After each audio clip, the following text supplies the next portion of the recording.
waaw après ñun eeru Bathily lañu fekkee ak éclat. Exactement. C'est-à-dire que au début il y a eu un groupe qui a fondé, on n'était même pas 100.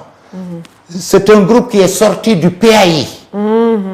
Parce que du PAI, le PAI de Maj, après que Maj soit parti en exil, Majmoud Diop, il y avait ceux qui étaient restés et Seydou Sissoko était le secrétaire général après Maj. Maintenant, lors des événements de 68, etc., pour nous, le parti qui devait être le fer de lance ne l'a pas été, n'a pas joué son rôle. Donc, à l'intérieur du parti, à l'intérieur du PAI, des étudiants, des syndicalistes ont formé une tendance. Les syndicalistes, c'était Mbaba Guissé, c'était Babacar Sané. ñoom Babacar Sané ay syndicalistes lañu woon. doon nekk UNTS. léegi ak ay étudiants. Abdoulaye Bathily, ils étaient plus jeunes. Moussa Kane, Famara Sarr et d'autres, ay Tidiane Mané. Ils ont formé à l'intérieur du ci biir PAI benn tendance à partir de 68, 69, 72. Maintenant 74 ñu génn nag PAI formé Ligue démocratique. 74.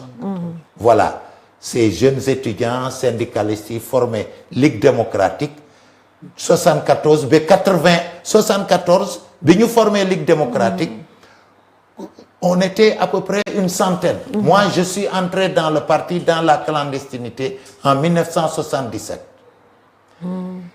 léegi ci clandestinité bi ci la ñu ak yeneen parti communiste yi ci la ñu commencé samp ay syndicats autonomes.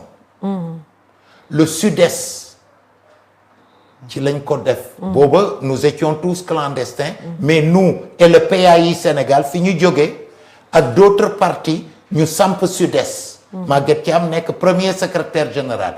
ñu samp SDTS. syndicat des techniciens. ñu samp SUTSAS. ak ñoom Baxaw Seck qui était de la LD qui a été le premier secrétaire général du SUTSAS. ak yeneeni syndicat 1981 nag Abdou Diouf ne jàkka jàngi ku mu neex mu nodd ci la ñu légaliser LD tudde ko LDMPT ñu tànn juróom-ñaari camarade ñu nekk secrétariat permanent wu LD premier secrétaire bi di Babacar Sané ñeneen ñi nekk Abdoulaye Bathily Mamadou Ndoye Mbaye Diack Tidiane Mané Famara Sarr et après Yoro Dé.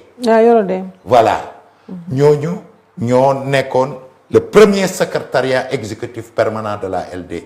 Babacar Sané nekk le premier secrétaire 81 ñu dem ba 84 ñu def congrès Babacar Sané ñu wàcce ko démocratiquement fal Abdoulaye Bathily. Maintenant Abdoulaye Bathily nag Babacar Sané dem MSU bi ñu ko wàccee mu dem MSU nekk fa coordinateur MSU Abdoulaye Bathily moo yàgg ci boppu LD def Babacar Sané 2 ans 82 ba 84 Abdoulaye Bathily def na 29 ans à la tête de la LD.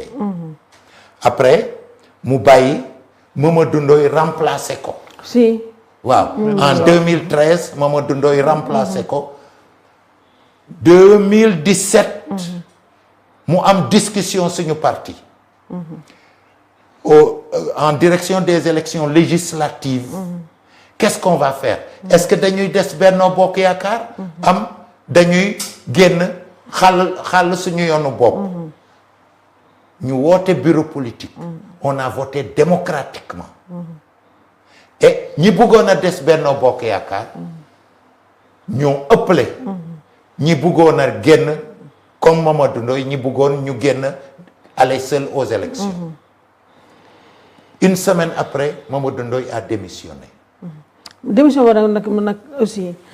mooy ni problème yu bëri parce que démission boobu dañuy xëy suba rek ñu yëg ne parce que quand même Mamadou Ndoye aussi pour rappel Mamadou Ndoye en tout cas ñun ressenti bi ñu ci am de loin mooy Mamadou Ndoye quand même il avait il n'était pas très commode.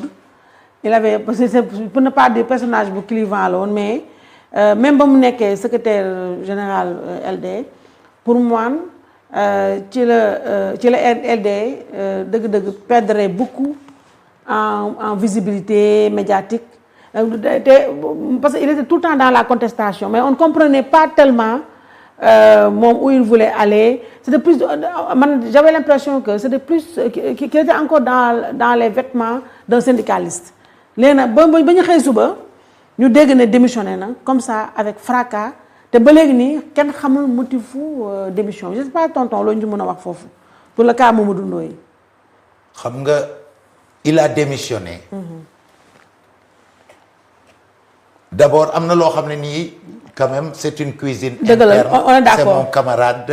On est d'accord. C'est mon aîné. On vous le il concède. a été beaucoup pour notre parti et pour le syndicalisme dans notre pays.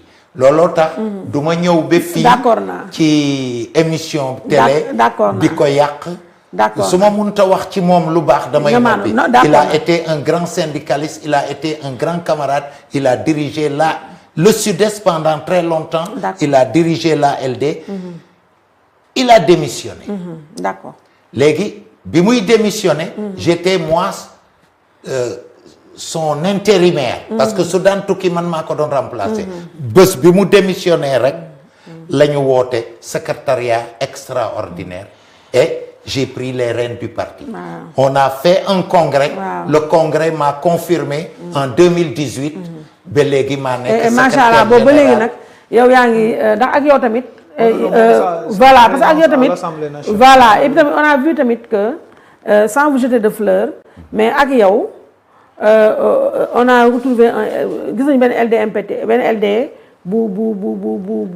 pas bu jeune mais bu rafraîchissant ba pare li ñu perdroon un peu ci dernière année wu présidence su Bathily am ko tamit ci xaw ko perdre ci Ndoye mooy visibilité médiatique bi accessibilité bi médiatique bi ak tam la présence dans le débat ak yow ñu on l'a retrouvé ba nga dugg comme ni Abou Diallo waxee ba nga dugg quand même Assemblée nationale te c'était votre présence à l'Assemblée nationale ça a apporté un plus quand même. ñun ñu bari xam nga peut-être que c'est bien vous parce que pourquoi pour l'importance de notre communauté. Oui. Parce que ce pays ñi ko diriger. dafa am une partie de gauche. bu nekk ci seen wet. accompagner leen ci leur forme.